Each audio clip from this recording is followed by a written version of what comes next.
The horrifying mystery of Ophelia Rowden, a legend of East London. It's a cold, cold winter in a known place I'm from, called Forest Gate. It's about 3:15 in the early hours of the morning. Frost, fog, render my hometown a mysterious pleat. And every so often, you hear the sirens going off and a distant scream that makes your heart jump in these slums. Then there's these things. Whenever I look out of the window, they look like little delicate monsters roaming through the streets, but they're only cute little cats. In the dead silence of the hour, the dog bark echoes like a wolf howling in the moonlight, like it's broadcasting a phonetic piece of information throughout the streets. But one thing I know is that it keeps away the burglars in the heat. Figures walk while shrouded in the mist, but I'm not quite sure whether I'm looking at a human being or the outline of an immortal heading through the portal. Do my eyes deceive me, or is it just a figment of my imagination? Because I love horror so much that it bleeds through me like a disease. But that doesn't matter, because I have no choice but to step out and tread under the bleakness of the trees that drop the seized, crispy brown leaves. So curious me decides to go lightly up the long road that leads into God knows what I can see. I squint and hear another scream. Some dark, unpleasant matter oscillates in my vision. This can't be real. It must be the cells in my eyes creating some sort of illusory motion. I clasp my hands together and think, I need to get to this scream. Every time I get closer, it echoes more sinister, more violent, and more unfamiliar. What's that behind me? I heard a drop that sounds like a drip, a metrical pattern of plinks. While these times, I have snapshots of thoughts about walking down Sunset Boulevard near Santa Monica's sea. I mean ocean, as I overthink and imagine reflecting on the beach. There's no time to think about Los Angeles when there's something uncanny around me in these London streets. I feel like something is watching me. It doesn't feel physical, only a tad spiritual, but I would say more so metaphysical. What do? I need to think fast. My brain's on fire. I need this time to pass as my heart beats a poetic, nervous task. So I make my way towards the dark matter ahead of me, instead of looking back and worrying what could creep up behind me. I come to a lamppost and stop. A missing person leaflet flutters as the nail sits halfway out of the wood. I try to push it further in while looking at it.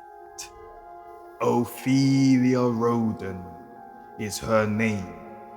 Her hair, jet black with silver streaks, and her eyes, they hold a mysterious gleam that sends chills down my spine. She smiles with a yellowing of the teeth and blackening of the gums, with chapped lips, almost like a character etched out of a horror movie I wrote. How ironic. Why do I feel deranged? This is something stranger than the stranger's game. Something stranger than the greys from outer space. Though what if it's the true myth of King Henry VIII, galloping through Forest Gate, swooping the land he once trampled.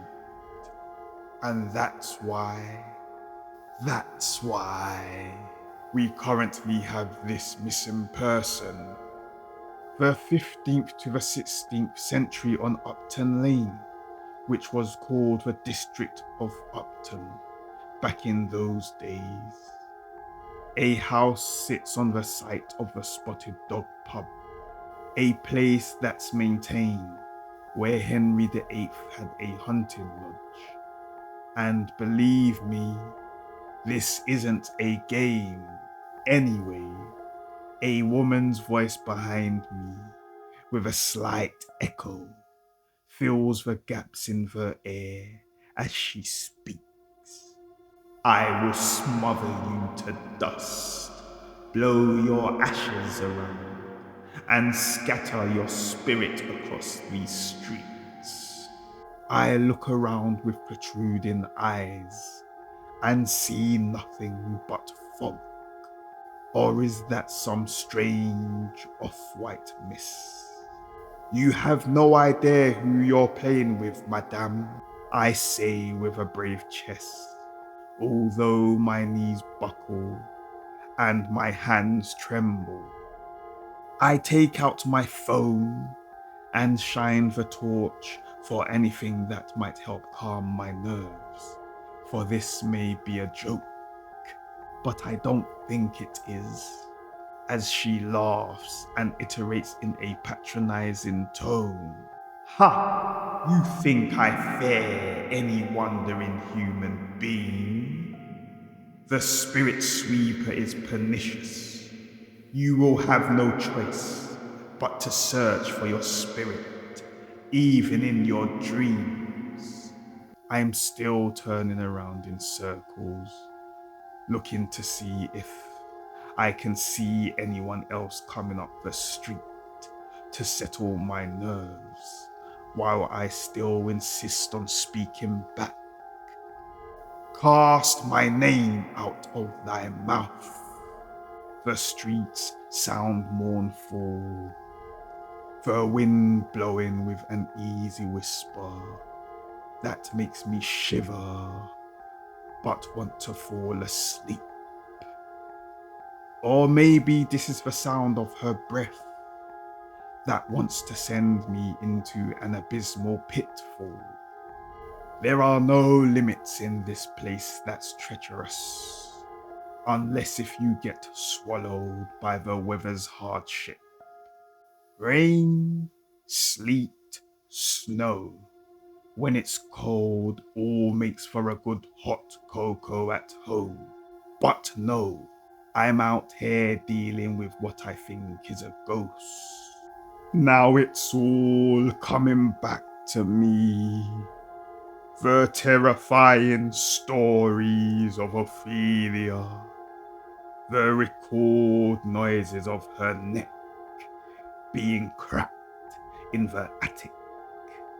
The screams reverberating off the walls outside. Her body spit roast tender meat. And now those same cries walk my streets. But before that, she grew up a sweet little girl, always complaining about seeing dark figures wallowing in her bedroom. Her parents, Baldric and Calandra, thought they had birthed a witch. I say she was in touch with her spiritual gift. She always said she heard footsteps in the attic and a keen but erratic voice that told her to come up and play.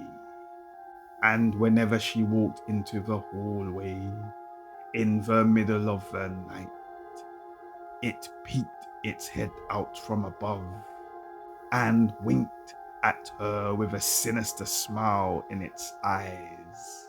She described its face proclaimed a slight melt. The nose rots from the inside, as if eaten by its own flesh. Brittle buck teeth compels a dribble. This slender thing owns the ugly. Her mom couldn't stand the sight of her daughter's description, so her dad rang a local priest to come over to the house and cast out any spirit that lurks and any soul that ties itself to Ophelia. But nothing worked. The priest said he thinks she's cloaked in some sort of ancient spell that he cannot comprehend. He talks of a maleficus, an unorthodox wizard that moves through the night but is unseen by the naked eye, and only a spiritual master of matter can break down the ether and bring this being into existence to obliterate it. So what does he do? Run! And leaves a written note for them to not step foot into his church ever again. Never again. Baldric suggested an exorcism. Calandra said all we need to do is pray. But he believed prayer is weak. How they need something stronger than whiskey to get rid of this soul. Something that can burn deeper than a painful memory, deeper than embers in a dying fire. But Calandra couldn't risk bringing her own flesh and blood to a standstill. So one night, Baldric made a luxurious dinner. Balsamic pork chops, seared scallops with crispy roasted asparagus, in garlic and parmesan sauce. And for dessert, apple crisp cinnamon rolls, dipped in a creme brulee. And although this exhibited a taste of heaven on earth, wonky legs began to crumble around the house, for what came with paradise was nothing but an entree of hell, to be continued.